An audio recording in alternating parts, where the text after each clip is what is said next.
Welcome back to the channel. In this video, I'm going to show you how to connect Canva to Google Drive so you can save your Canva designs directly to your drive. Let's get started. First, open Canva.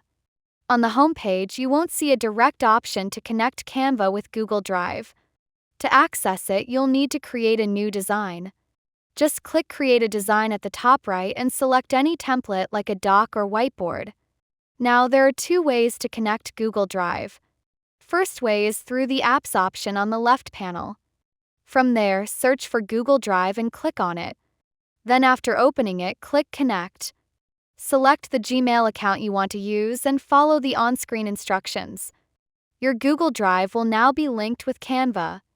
The second way is through the Share button at the top right corner.